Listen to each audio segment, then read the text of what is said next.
So why do people continually pick up a PlayStation 5 instead of an Xbox or Xbox Series X or S or whatever the case may be? I mean, there's obviously lots of reasons. Sony has really kind of come through for their fans.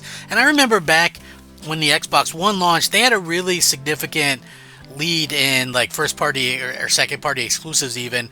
They had a lot of them. I mean, if you look at the first year for Xbox One versus the first year for PS4, it wasn't even close, like, but still people were buying PS4 more. Xbox One launched, Dead Rising 3, Killer Instinct, Forza Motorsport 5, Rise Son of Rome. It even had some smaller stuff in there. Within the first year, they also had Halo Master Chief Collection, Forza Horizon 2, Sunset Overdrive, Titanfall. It had a lot of games, a lot of really good games, and, it still got outsold or whatever because the main reason was, and I would ask PlayStation fans all the time, well, why are you guys buying PlayStation? If Xbox seems to be offering you guys more and things like that. And the main thing that I would always hear is that they trust Sony, right? And that really kind of stuck with me. A decade later, it still sticks with me that people picked PlayStation 4 over Xbox One because they knew that Sony would come through. And then, of course, a few years later, Sony really did come through. They came out with stuff like, the Uncharted 4 and The Last of Us Part 2 and Ghost of Tsushima and God of War. Just so many great games. And to be clear about it, their faith in Sony paid off big time. And so now we kind of look at this and we go, well, why is this stuff happening? Why are people not, why are they not buying Xbox? Xbox has a big roadmap, a lot of games announced. They've got Perfect Dark and State of Decay 3 and Fable and Everwild and so many games. They've got Indiana Jones and honestly, Avowed and Outer Worlds 2. They've got all these games announced. They've got Game Pass. They got all this stuff, the most powerful console, and yet nobody's buying it. So here's the main reason. PS5 right now is currently the only platform that runs all the top 20 best-selling games of 2024. Think about that for a second, right? It's the most popular platform, and it's the only one that can run all the top games that have come out. I think that says a lot, for Sony and for the fans and for PlayStation. PlayStation delivers and developers back that up and they believe in PlayStation, and so developers continually put stuff on PlayStation, and we'll probably see that even more as the years go by.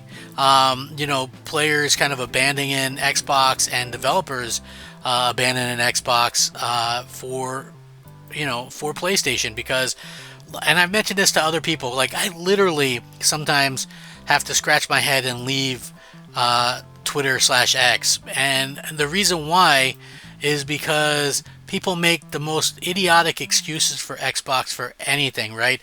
Like I mentioned that it's a fact that PlayStation 5 games, despite being quite less powerful than the Xbox Series X, usually either run better, or games run better on PlayStation 5, or they run about even. So even if they run even, that's a fail for Xbox, because Xbox has a console that's capable of putting out at least 20% better in terms of any third-party game. But third-party developers aren't going to take advantage of a console without a large install base. If you're a developer, right, and I implore you to be honest about this. If you were a developer, would you put more time in the version for the game that's going to be available on 60 million consoles, or the one that's going to be available on, like 22, 23 million consoles, right?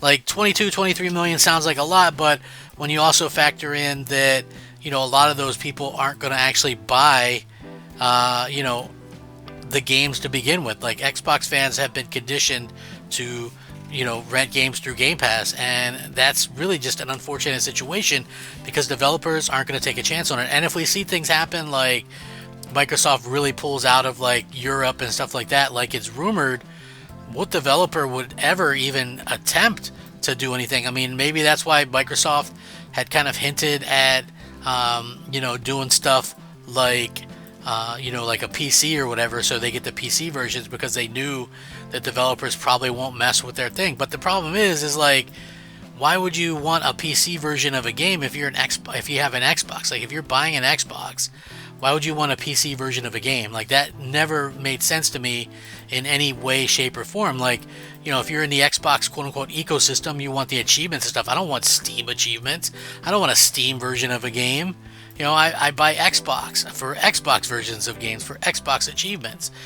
You know what I mean? Like, that's, to me, what's happening right now is a total shit show, and people are just like okaying. Like, I never thought I would see the day when people are just like literally okaying everything that Xbox is doing, no matter how wrong it is. So when we look at this, it's the only gaming platform that can run every title in the top 20 of the best-selling games, according to the NPD. They shared their charts.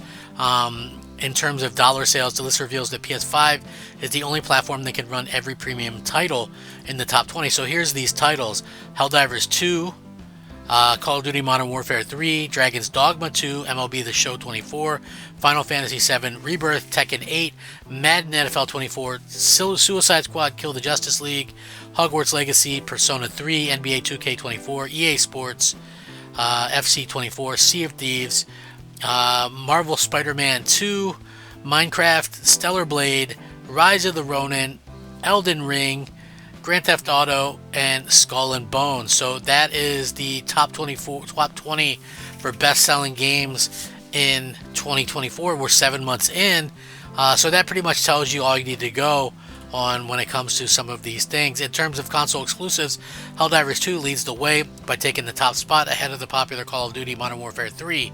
Now listen, in this spot I understand that there's some first-party Xbox titles, but that doesn't mean much when, a good handful of these games aren't even playable on Xbox. So, it's really weird for me. Call of Duty Modern Warfare 3, anyway, as far as PS5 exclusive titles, Final Fantasy 7 Rebirth comes in at 5, followed by Spider-Man 2 at 14, Stellar Blade at 16, Rise of Ronin at 17.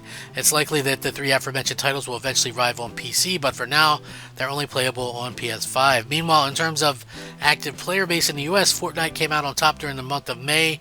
On PS5, it was followed by Call of Duty, which the hub application for both Call of Duty Modern Warfare 3 and Call of Duty Warzone. So yeah, those are some interesting things that kind of are happening right now, and we're seeing this more and more. Like, again, I'm not trying to totally crap on Xbox, but PlayStation seems to be where people want to play their games, and that's a telling thing. People, if people aren't trusting you, and people really aren't trusting Xbox, in my opinion, then that's an easy win for Microsoft. Seeing this kind of stuff happen time and time again, as a fan, I have to just shake my head and say, I really wish that Microsoft would kind of get their head out of their ass and start doing something to appeal to gamers again. It's like you had so much goodwill earned, and now you've kind of ruined it all, and PlayStation is like the only place to play these games, and we're starting to see that people are abandoning the Xbox. It's a shame. I hope that Microsoft can do something to turn it around, but honestly, the way that Sony is kind of handling themselves, I don't think they're going to let Microsoft turn it around. Like right now, PS5 is outselling Xbox by a ton, and PlayStation doesn't even have any games right now. Right, so imagine what happens when PlayStation actually starts actively having games to play, and people are talking up those exclusives and things like that. I think that's going to be the big change. That's going to be what happens in the future.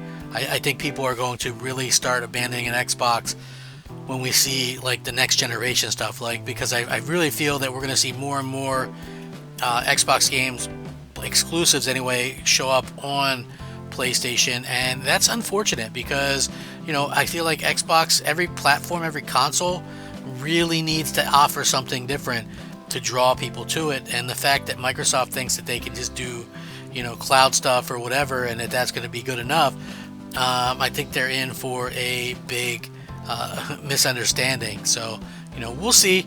I'm very curious to see how this all ends for both parties involved. I think PlayStation is indeed going for the kill, and we'll see how that kind of works out. I think we need competition, so obviously I hope that we get some competition back in gaming. Things were so much better when these companies were competing against each other instead of faux competing where Microsoft is kissing Sony's ass, and Sony is just like slapping it. You know, they're slapping the crap out of Microsoft. So let me know what you guys think. I'll link this. Rack 'em up. Crap Gamer out.